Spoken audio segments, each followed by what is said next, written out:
Good afternoon, sisters of Delta Sigma Theta. Good afternoon. How are you? Good afternoon. First, I want to thank you, not only for inviting me to speak with you, but for your participation in the Women's Suffrage March. I am honored and humbled to stand before you, for I see the strength and determination with which you carry yourselves, and it makes me proud. You represent a new generation of Negro women, women who have decided it is time to stand up. Let it be known we want to be respected. We want to be acknowledged as intelligent human beings, not shadows to be pushed to the side. I understand that you're a newly formed organization, not even a full 2 months old yet, but already you are showing that you are capable and willing to work for change. The women's suffrage needs you.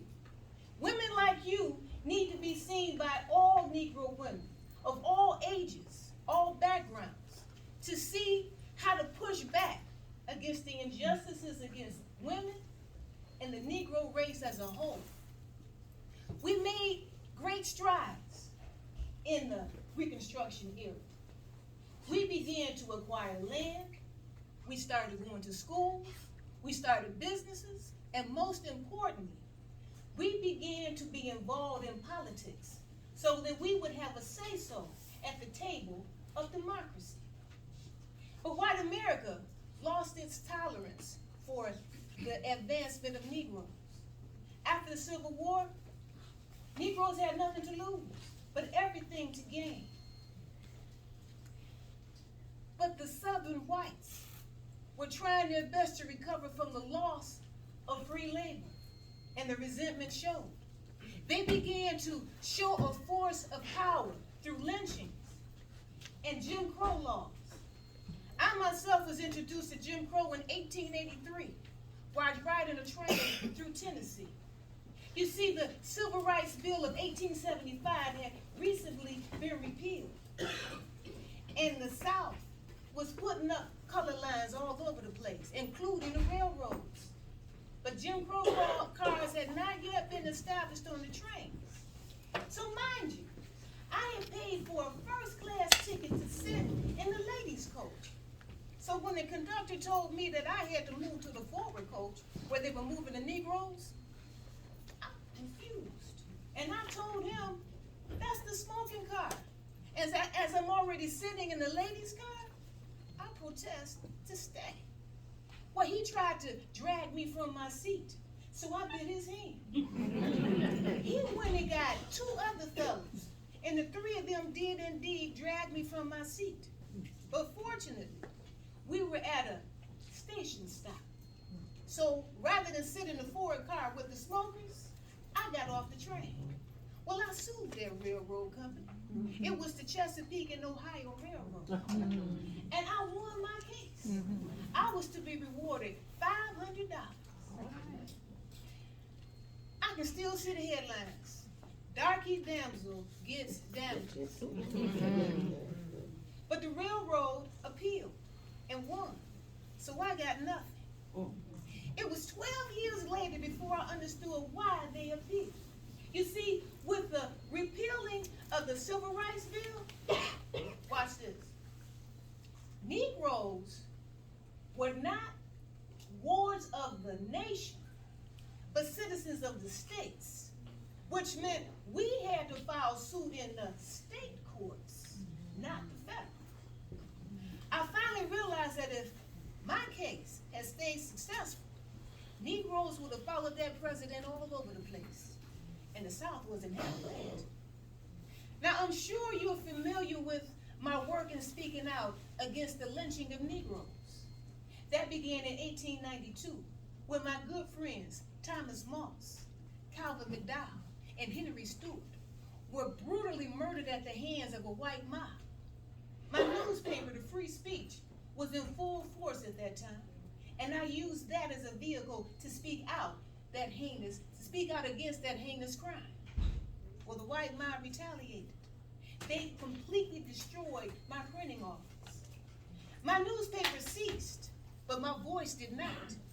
And I've been speaking out against these heinous crimes ever since, to both national and international audiences, giving them an account of the heinous crimes committed against Negroes. Now, lynchings have become a public spectacle, complete with newspaper advertisements and white families traveling from miles away, complete with picnic baskets in hand, to watch another human being be tortured, beaten, and lose their life to lynching, or worse, from being burned alive. Now, it would seem that it would be impossible to fight against such atrocities, such hatred. But I'm here to tell you there is a way to fight against it. We fight by voting.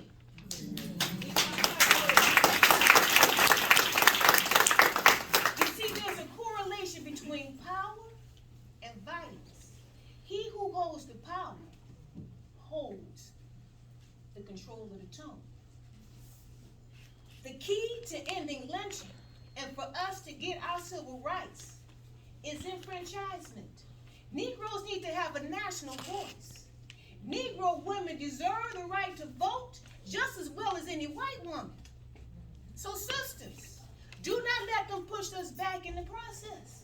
They already tried to do this in this very parade by having us march at the back of the line. And why? Because they didn't want to upset the Southern suffragists. But I feel that Negro women have the right to stand up for their principles just as well as Southern suffragists have the right to stand up for their prejudices. So, sisters of Delta Sigma Theta sorority, I admire you.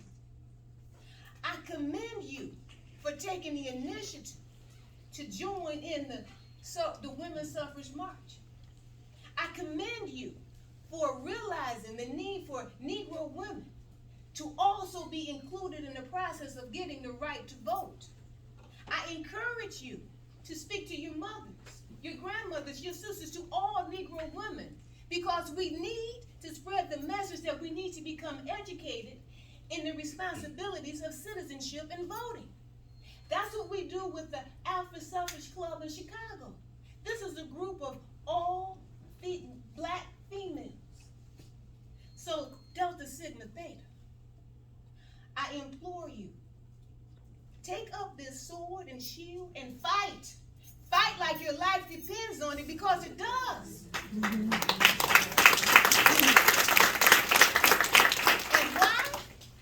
Because in the words of Adela Hunter Logan, if American white women need the ballot with all their advantages, both given and acquired, how much more so do Negroes? Negroes, male and female, need the strength of the defense of voting.